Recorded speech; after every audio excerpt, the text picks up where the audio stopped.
Hi, everyone. Allison Schaberg here, Consolidated Planning Group. Consolidated Planning Group is a holistic special needs financial planning firm. This is our podcast series, and we are excited to have with us our special guest, Mary Ann Hughes. She is the founder and owner of Special Family Transitions. Mary Ann is a special needs divorce coach. And we're going to be talking about the matter of divorce when you have a loved one with a disability and some of the considerations that a person may need to keep in mind. So Mary Ann, thank you so much for being here with us today. I know that you have done webinars with us in the past, and that they're always very, very well attended. And so unfortunately, when you have a loved one with a disability, sometimes life at home is tough, and sometimes even though it may have not been the plan, sometimes divorce may be on the horizon, or people might be in the middle of it, or kind of considering some of these things. And I know that you yourself, you are a mother to two adult sons on the autism spectrum, and you have experienced this both personally, and you eat, sleep, and breathe it professionally. Tell us about Special Family Transitions and really what led you to do what you're doing with this. Yeah, thanks so much. I appreciate this opportunity to share with your audience, and I appreciate you inviting me to all the different webinars. It's something that's near and dear to my heart. And I got into this field because I went, as you mentioned, I went through my own divorce. It wasn't something I expected or saw coming, but had to deal with it, had to face it, and had to figure out what to do. And it took me lots of money, time, and effort trying to figure all those things out and get through it and come out the other side in a positive fashion, and trying to advocate for my kids in the process. And so I decided that it was kind of crazy for everyone to have to recreate the wheel and go through so much trouble in every kind of special needs divorce situation. I can imagine mine wasn't the only case out there. And as I learned, it's a very high incidence of divorce among special needs families. And so I decided then and there to create Special Family Transitions. And so I became a certified divorce coach, and all kinds of trainings, organizations I'm in, and now considered a thought leader in that field. So I'm really proud to be able to bring focus to this area and to bring more people to help and get connected with the resources that are available. And so I've also now become a mediator and parent coordinator. So trying to find all different ways holistically that I can help families, not just focus on the divorce aspect, but also preparing and what is life going to be after divorce too. So I'm trying to get a big picture in terms of what we need to look at as we're facing divorce and planning for the future. The thing is, divorce is a big deal, whether you have a loved one with a disability or not. But there are a lot of special considerations that come into play when we're thinking about the best interest of the child. And even if that child is an adult child that may have long-term care needs for the rest of their life, there's a lot of special considerations. And one of the things that I have found that it is important, there's a lot of key steps, but I think, I think first and foremost, talking about, a divorce coach and how your role differs from that of an attorney. So, we know that if, a divorce is happening, that attorneys are involved, for the legal documents and things. But where an organization like yours comes in is really navigating the steps, like what are some of the things that should really be included in the divorce that are often forgotten. There are many, many attorneys out there that work in divorce, but not that many that work in special needs divorce. And so choosing the right attorney is a really big deal. So tell us about some of the differences of what you do and maybe what an attorney does. Sure. So yeah, definitely if you're in the situation, you want to have a family law attorney who's experienced in special needs. As you mentioned, there's all things that need to consider that need to be included as part of the divorce decree and agreement, so that you don't have to go back later and modify and have any situations that inadvertently are detrimental to your child in terms of losing benefits or not being eligible for benefits or things like that. So it's really careful, and be really careful who you select, and a lot of people out there have maybe had a little bit of experience, but you really want someone who knows how to do the wording correctly, bring in other experts, financial experts, estate planning experts, and other mental health professionals perhaps to get involved in the planning for that child and how that divorce needs to be structured. And so, yeah, definitely, attorney is a big, important person, but I would say it's not the first person you should run out to and get, when you're thinking about divorce or in the heat of the moment, run out and file and make decisions when you're not thinking clearly and rationally. And so a divorce coach comes in to help on a couple of different levels. One, can help you get from the emotion side of divorce to the rational business thinking way. And it's kind of hard for some people to make that shift or to realize that this isn't really an emotional process. It is a business and financial decision, probably the biggest we're making in our entire lives. We've got a house, we've got the kids we want to plan for. And for me, it was definitely the kids took priority in terms of how to plan for my kids. As you mentioned, my kids were becoming young adults during my process. And so with a normal divorce that ends maybe at age 18, and then you don't have support after that, with a child with special needs, you got to look to the future. It's not just now, but what's going to happen when they reach adulthood, past adulthood, and how we can support them if they need it for the rest of their lives. And in most cases, a lot of cases, we do. And so, yeah, a divorce coach can help you understand kind of what to think about in conjunction with working with your attorney on the legal side. And they have definitely a very important role there. But someone like a divorce coach can help you think, okay, what is this kind of strategy I want to take in terms of what kind of outcome do I want in my life once the divorce is over? I'm going to have to co-parent with this other person on an ongoing basis. So what do we want that relationship to look like? And we try to preserve as much as we can. If the parents can get along, that's great. If not, then there's ways that I can help parents learn to communicate with each other or with the other party so that things become not as, don't get into a whirlwind of conflict and the conflict cycle. For sure. One of the things that you said a moment ago, you were talking about protecting public benefits, and that is something that is near and dear to our heart here at Consolidated Planning Group.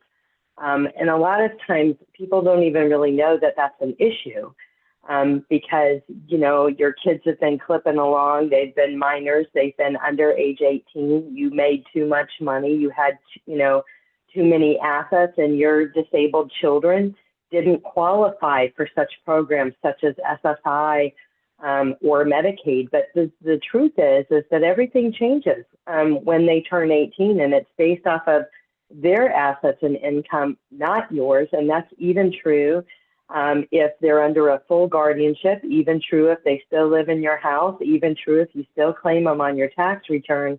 And so preserving eligibility for state and federally funded programs is a very big deal. And, a lot of families, Mary Ann, think, oh, we don't qualify for Medicaid, or we don't care about Medicaid. We don't need Medicaid because we have, group health insurance that covers our kids, and they can stay on there past age 18, past 26 because they were disabled. But where this comes into play is the Medicaid waivers. So all states have Medicaid waivers.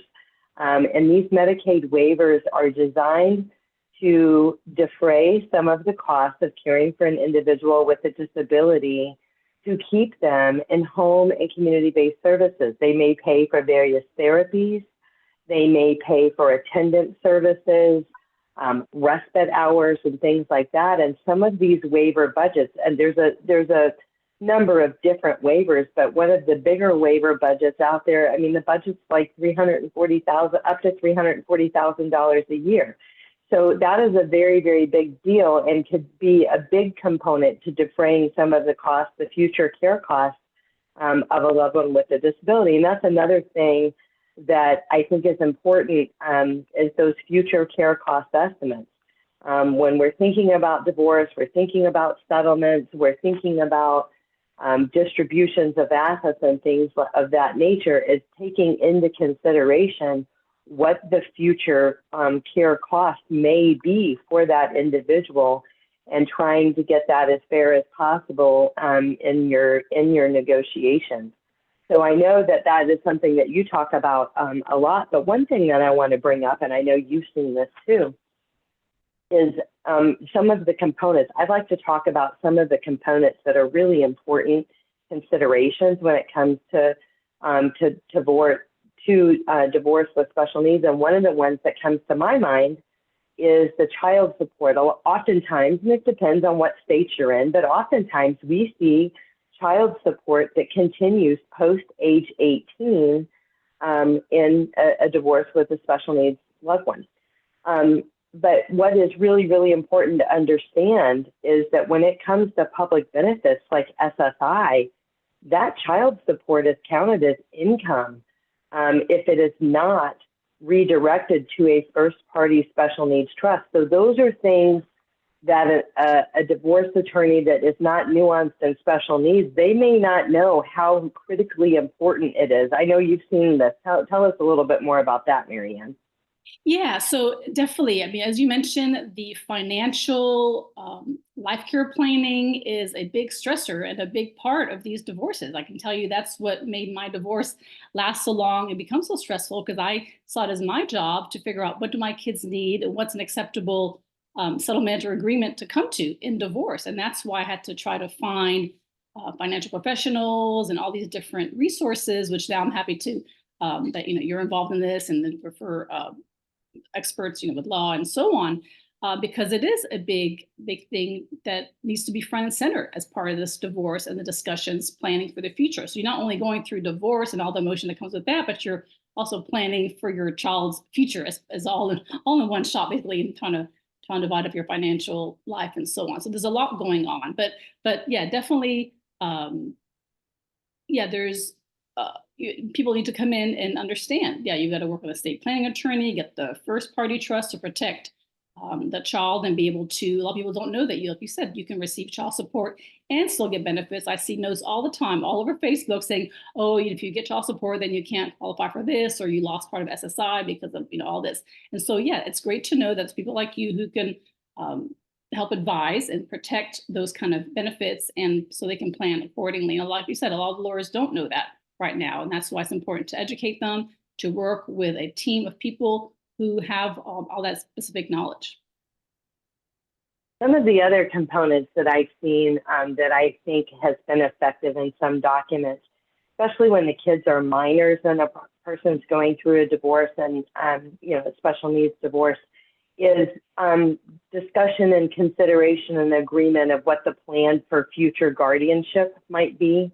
And how that will look like. Those are some conversations that we recommend take place. And as you mentioned earlier, getting things straightened out on the front end the first time is a lot easier than going back to the well. It is definitely a lot easier.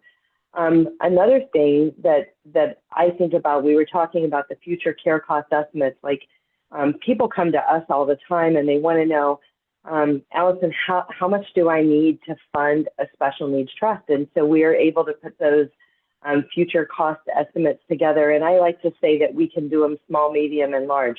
Because we have some people that come to us and they definitively know that their child is going to need care for the rest of their life.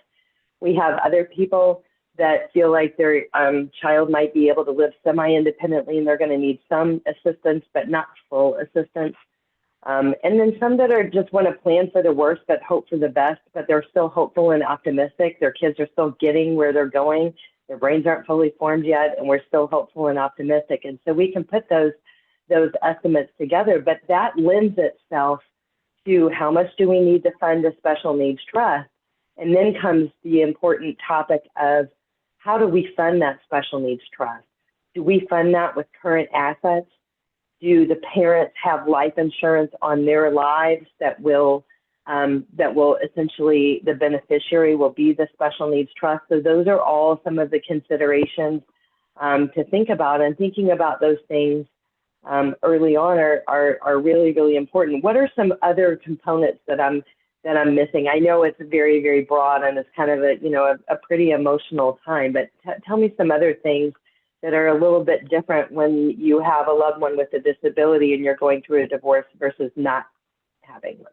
Right. So as you mentioned, the child support issue, and it's different per state. So that's why you want to work with your legal experts, depending on where you're located. But in Texas, for instance, if you have a child with a disability and it can be proven that then you need to have that as part of your divorce documents. So you don't want to deal with it later. Like you said, you want to have that you have a disabled child as part of your divorce, even if it's a young child, because that way you can be eligible for a lifetime. They call it indefinite child support. So some states like New York, maybe it's age 26, and some are, like I said, it's different per state. But so you want to keep that in mind, that you can get child support past 18. You can also do what they call above guideline child support. So it may not be the formula amount that maybe your friends are getting or that you've heard about from your attorney or others in your own research, but you can show your case. That's why it's so important to look at what the costs are now and plan for the future, so that you can say, okay, based on the family's resources and the breadwinner's income, whatever your situation might be, what is the child support amount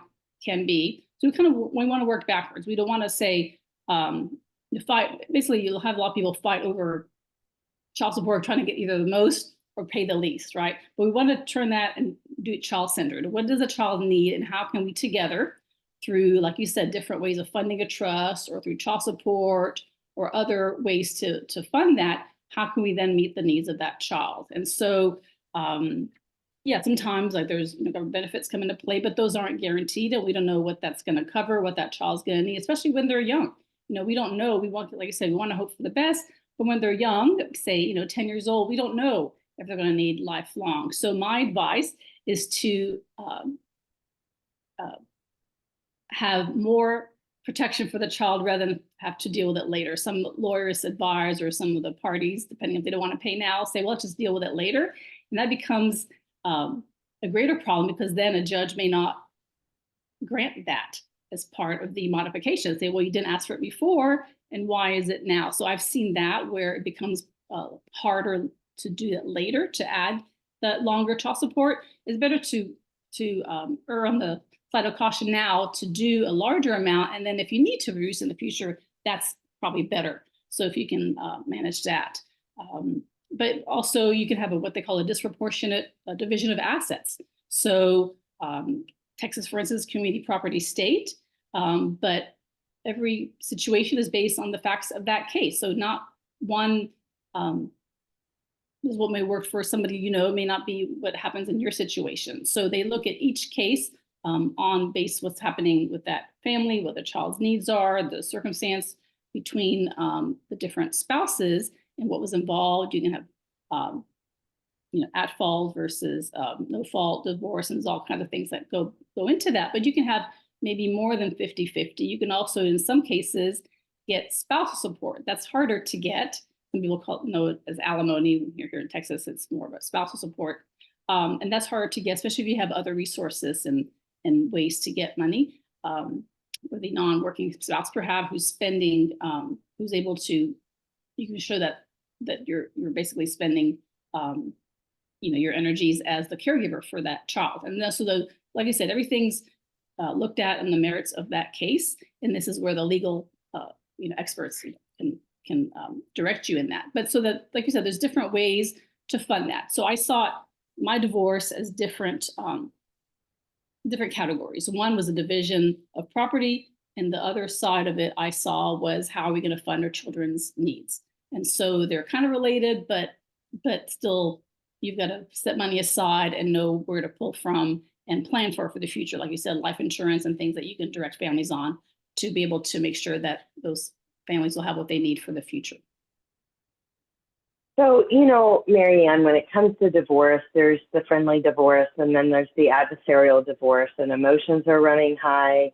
And the thing is when everybody's fighting, nobody wins. The kids don't win. You certainly don't win financially.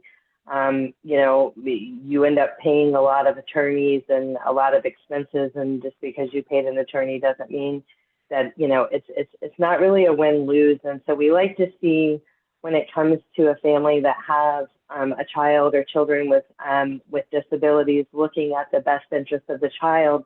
And that is really what advocates are looking at. That is what the judges are looking at, is the best interest of the child when it comes to these things. But what I love about a certified divorce coach is so if you are a family that may be embarking on this journey and it is your heart to go through this as friendly and, as you possibly can, and keep, the kids' best interest at heart. When you're working with a certified divorce coach like Mary Ann, she can help smooth some of these things and kind of talk through, here's what the issues are, here's, some ways that we can solve this and come together to where it's a non-contested divorce, much, much cheaper, much less legal bills, but also a lot less stress for the parties that are involved. And let's not forget the stress that is involved with our kids with disabilities. Some of our kids, depending on their disability, they don't adapt well to change. And the wheels are off the bus if mom and dad are getting divorced. And it is a really, really, stressful time, for these matters. So my opinion is reaching out to a special needs divorce coach that is going to help the two of you educate yourself. If you can come together, the two of you educate yourselves on, what the matters are and how we can go about, solutions to some of the issues. And then kind of having a good path forward, because at the end of the day, mom and dad are mom and dad, and the kids love mom and dad both deserve to have time with the kids. And, and mom and dad both want what's best for the kids and for their future when we're gone and those types of things.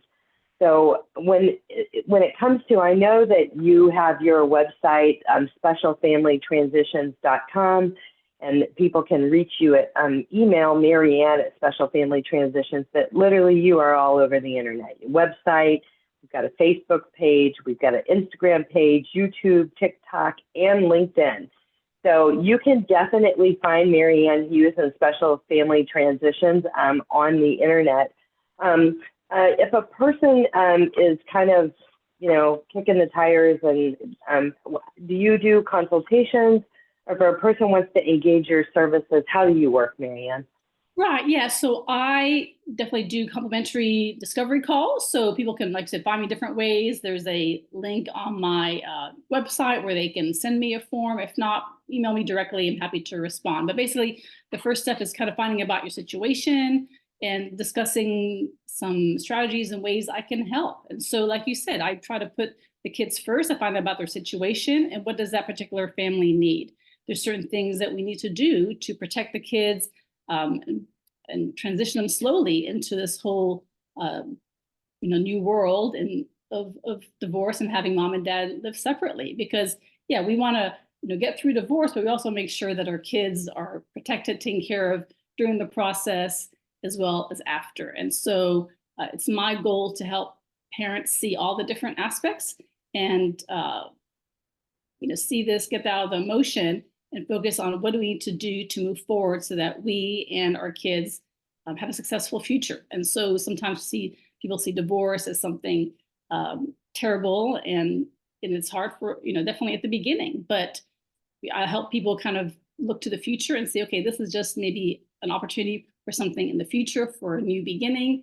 And we kind of focus on that as well. So I definitely want to figure out, what are your goals? What do you want your life to look like during divorce and after divorce? And so the decisions that you make will help drive that. Like you said earlier, if you're just going to have battles between lawyers and spend all the money on lawyers instead of your kids, you're going to have a different kind of result and relationship after divorce than you would if you try to work together and put the child's needs first and try to come to an agreement either through a coach, mediator, or even with your attorneys, as a team, to try to figure out how can we do this, in the best, in the cost-efficient manner, as well as in a manner that we're all respected and heard, and figure out how to work together. And I know that you are also in a position to make referrals for divorce attorneys that are specifically nuanced and special needs. I am a proponent of, if your situation is specialized, work with a specialist.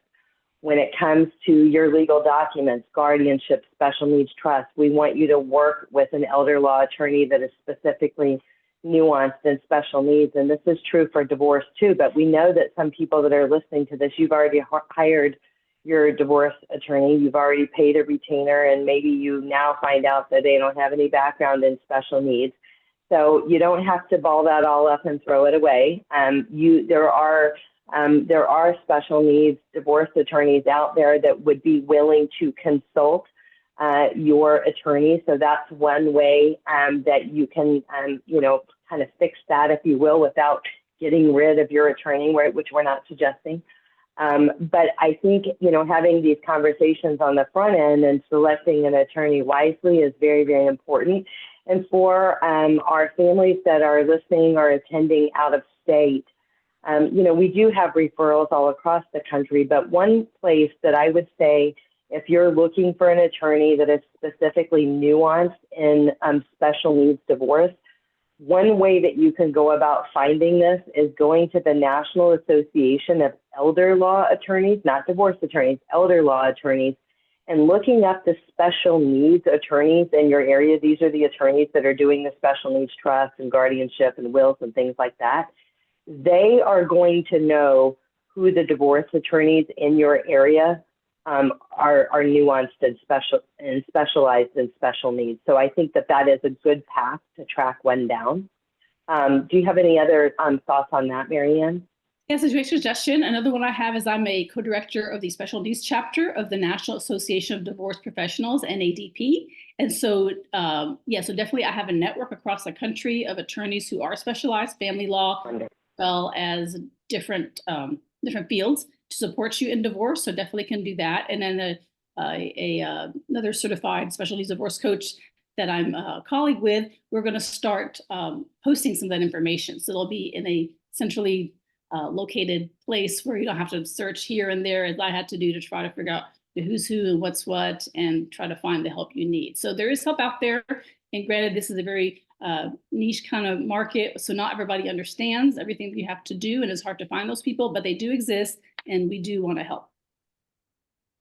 And in closing, we talk about the financial matters, the best interest of the child, and division of assets, and child custody, and child support. There's so many different components, but what we did talk about is that it is emotional. It is a very emotional roller coaster, and a lot of times people feel like, a fish out of water. It is a lot. And I just wanted to mention that there are wonderful support groups out there. And a lot of people say, no support group. But there are divorce care groups. There's one specifically called Divorce Care, which is Christian-based, and they have them all over the country. And I think they're 8 or 12-week sessions, and they're really, really good, helping you get, kind of back, your head back where it needs to be. But the cool thing is there are divorce care support groups for kids too, for your kids that are going through things. So just know that there are chapters all across the country, not just in our area. And they have, they don't all just start January 1st. They have rolling starts all throughout the year. So getting plugged into one of those groups it may be helpful on the journey. I always suggest that as well. Well, Mary Ann, as usual, it has been our pleasure chatting with you, and we feel grateful to connect with you. And I know that we've referred families to you in the past that give you glowing reviews, and you've got a lot of insight, a lot of background, a lot of experience. And so I'm grateful. This is a very niche business that you have, and there's not very many people doing what you do, but it is so critically important. So I, for one, am very thankful. So for anybody that is listening today, and this is kind of near and dear to your heart, or maybe on the horizon, definitely reach out directly to Mary Ann at specialfamilytransitions.com. and all of her social media and all of her connections on the internet. And again, that is specialfamilytransitions.com. It's been Allison Scarborough here with Consolidated Planning Group. We are grateful for the time that you have spent with us today, and we look forward to connecting with you again soon.